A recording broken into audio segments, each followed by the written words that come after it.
Arsenal won, Brighton 0, but more importantly, City 2, Nottingham Forest 2. That takes Arsenal 7 points clear at the top of the Premier League table with just 8 matches to play. For the first time all season, there's a true belief that Arsenal can get over the line and finally win the Premier League title for the first time in 22 years. It's an exciting time. It was an exciting day yesterday. We're going to be breaking it all down. This is the American Gooner.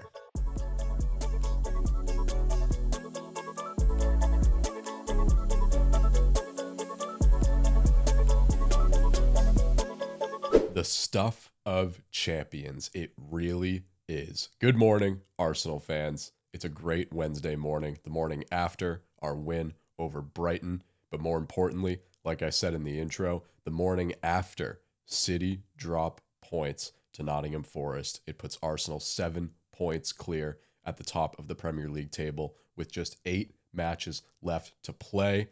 The celebration following that win gave you this feeling and this belief that it was finally starting to happen for us. Things finally went our way in the final third of the season.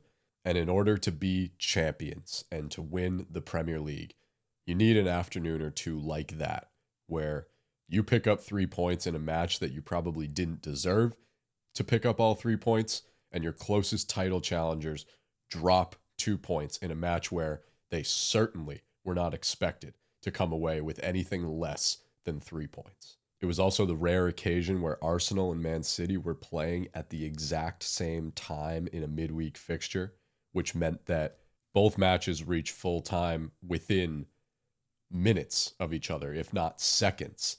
And the Arsenal fans in the away end learning that City officially dropped 2 points to Forest and we officially pick up 3 points at the full-time whistle. And what we saw were scenes from a true title race where a fan base for the first time were given this belief that they were going to win the title. There was an overwhelming sense of relief for Arsenal fans yesterday that so late in the season, things finally felt like they were going our way and the stars were aligning for us to go and win the title. And I think back to 2023 where we were dropping points so frequently late in the season, and Man City were picking up points so late in the season, and our lead at the top of the table continued to narrow and narrow and narrow to the point where on the final day of the year, we go and lose it, and Man City steal the title out from under us. And the feeling then was, how could this be happening? How are we not winning these matches? Why do we continue to drop points? How are Man City continuing to win all of their matches? And there were a lot of afternoons like yesterday that went the way of Man City. Moments where it felt like we should be winning and collecting all 3 points, and maybe we didn't for one reason or another. While at the same time, it looked like Man City were on the verge of dropping points and probably didn't deserve to pick up all 3, but somehow they found a way.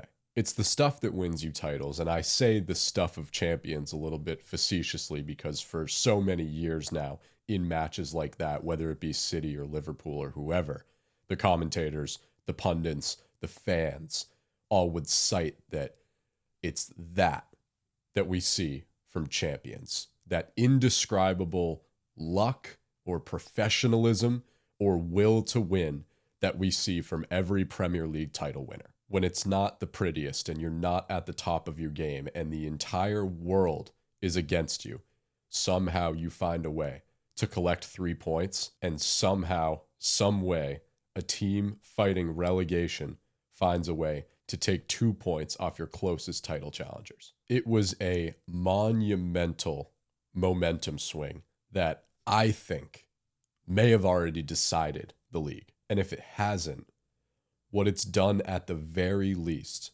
is taken a gigantic pressure off the shoulders of Arsenal and given them what should be on paper an insurmountable lead at the top of the Prem.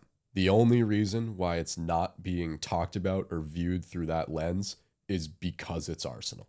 It's a team that in very recent history has had bigger leads with less matches to play and somehow not gotten the job done. So for Arsenal fans and Man City fans, the feeling still is probably going to be that no lead is big enough for this Arsenal team to hold on to until 38 matches have been played and they're still on top. I do have a feeling, though, that Man City stumbling yesterday might have been the beginning of the end. Last episode, we looked at the remaining fixtures for both clubs, and there was a genuine worry that Man City might not drop points the rest of the way. I used the term Goliath when talking about how they're portrayed by fans because for several years now, they've been this inevitable, unstoppable team, especially at this point in the Premier League season when they needed to collect 3 points and they needed to turn it on and be at their best. They've shown year in and year out an impressive ability to do so. And we've been waiting for it. We've been bracing ourselves as Arsenal fans for that to be the reality once again. That they may have stumbled earlier in the year. They may have dropped points to Spurs and Villa and Chelsea and Newcastle. But now it's March and they're within a few points of Arsenal, within reach of that title. We've been cautiously waiting for them to go on another unbeaten run to overtake Arsenal and claim the title, like they always have, and like everybody says they're going to. And so when we looked at the remaining fixtures on the last episode, it was difficult to pinpoint matches where City potentially would drop points. They have tough fixtures and they have a much harder run-in than Arsenal, but it's Man City. They've always been known to show up for those moments. So you look at that tough schedule and you think that might actually benefit them, having to play against these really tough opponents that have been known to take points off of title challenging teams in the past.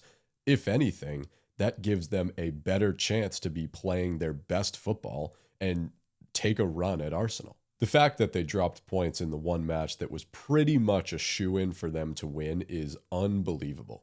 Against a side that's battling relegation and an opportunity to narrow the gap even further at the top of the table, in American sports, we call that a scheduled win. They led twice. They were the better team. They had opportunities in extra time to win the game, but it just didn't fall their way. And by contrast, Arsenal played one of their worst games of the entire season yesterday. After going up 1-0, they didn't have a shot on target for 90 minutes. They completed the fewest passes they've completed in 3 seasons. Just 40% possession from a team that has built their entire attacking structure around retaining the ball. It really wasn't a good performance. And I know for a fact that if Man City didn't drop points yesterday, we wouldn't be nearly as happy as we are now because that was not a good performance. But you're going to have days like that where you have to rely on your defending to get you 3 points and your goalkeeper understands that the responsibility to win a game is 99% on him, and he does the job. We kept a clean sheet. We didn't concede anything to Brighton. And within minutes of us moving 3 points closer to the title, Man City move 2 points backwards. So is it the stuff of champions? Well, the performance certainly wasn't, but the result and the afternoon certainly was. One of the only bright spots in that match, though, was the lone goal from Bukayo Saka, which came just minutes after he'd passed up a shot, was looking for Martinelli on that back post. Bit of a miscommunication there, but a very frustrating display because he was in, he had good positioning in the box.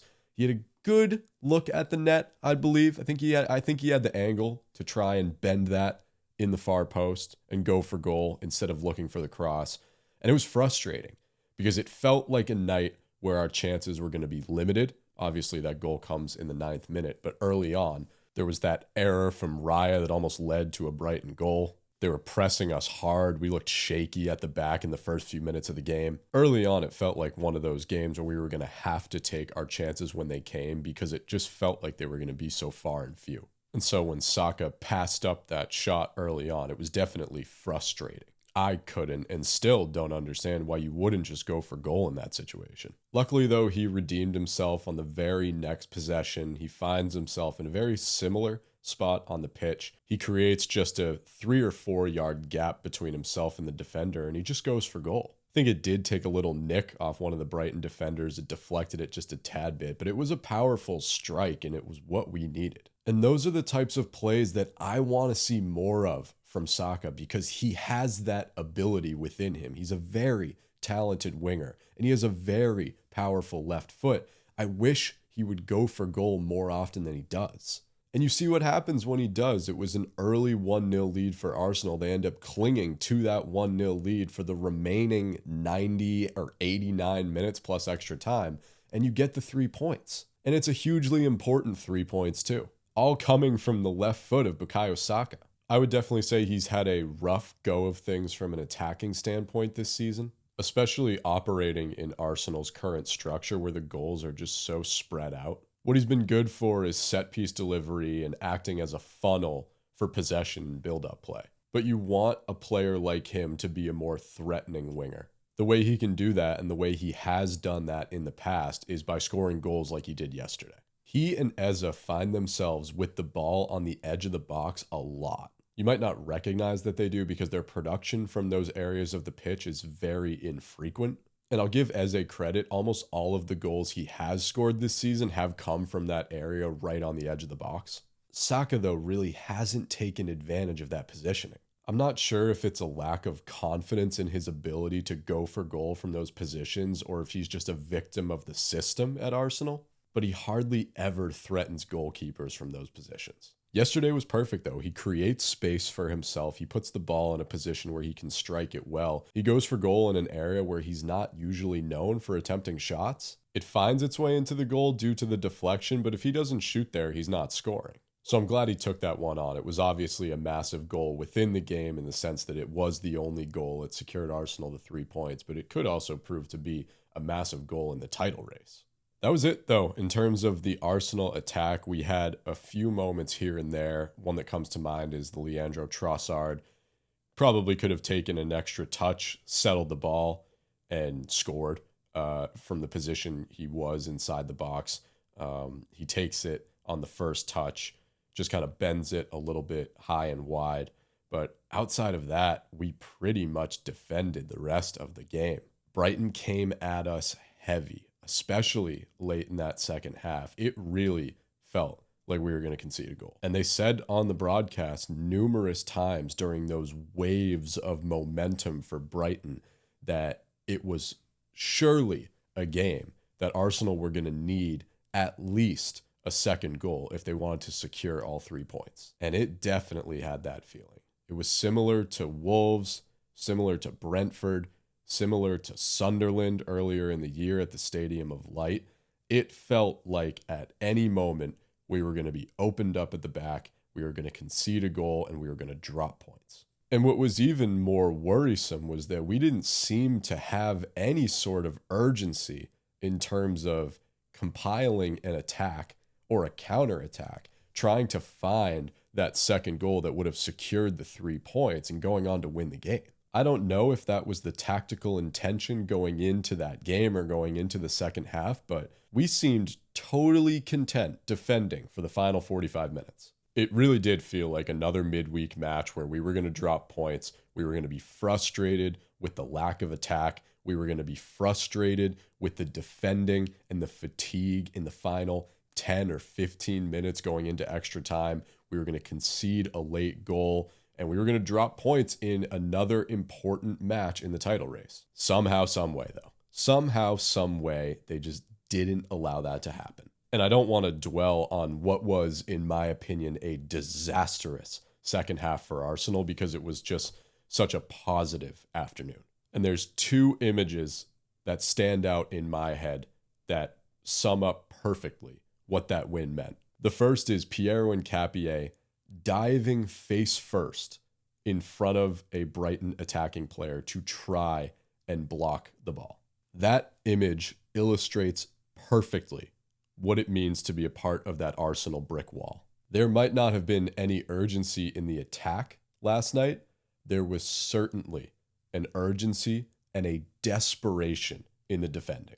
They put up the wall and they defended it with their lives. And you could see with every clearance, with every block, with every save from Raya, there was a look of tenacity on the faces of every Arsenal player. Like they were taking pride in the fact that they were protecting their goal, defending it with their lives, clearing balls out of the box, and keeping a clean sheet. While it was an incredibly nervy finish and probably categorized as a poor performance from a fan perspective, it seemed like the players wanted to win that way.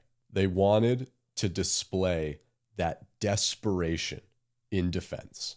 Keep the clean sheet, allow absolutely nothing on goal, and solidify your place as the title favorites. That's exactly what they did, and that picture of Nkapie illustrates that point perfectly. The other image that sticks out in my mind was of the Arsenal away end at full time when news of the draw between Man City and Nottingham Forest was finally circulating. Arsenal fans were coming to the realization that we had just gone 7 points clear at the top of the table with 8 matches left to play. And there was a jubilation in that victory that we have not seen yet this entire year. We've had big wins, and we've had plenty of things to celebrate, and we've had plenty of moments where the joy and excitement has felt overwhelming. Still, in all those moments, there's a little bit of looking over your shoulder going on. And it's been hard not to worry, not to be anxious that this Arsenal team is going to bottle it again in the dying embers of the season. So we've had our moments this season that have felt so impactful in the charge for the title. And this team has given us so much to celebrate. That pressure and that worry has never gone away, though. It is ever present, it always exists, and it always creeps into the back of the minds of Arsenal fans. For the first time this season, though, when I watched the away end celebrate yesterday, I didn't feel that worry creeping in. Those scenes of joy and excitement and anticipation of what's to come over the next couple months, it felt like the awakening of a fan base to this idea that their club is finally going to get it done. Where 24 hours ago, there was plenty of worry, plenty of doubt, plenty of hesitant support. I think we're all sitting here this morning with a pure sense of belief. And hopefully, yesterday will live in the Arsenal history books as a monumental day for the club. And as an Arsenal fan, if you want something to smile about today, go and watch the scenes at full time at Brighton of the Arsenal away end. It's on. It's happening. It is finally coming to fruition. And I will leave you all with that. Thank you so much for listening to this episode of the American Gooner. We will be back on Saturday to recap the FA Cup match. Plenty of rotation in the squad, I would assume. But until then, come on, you Gunners.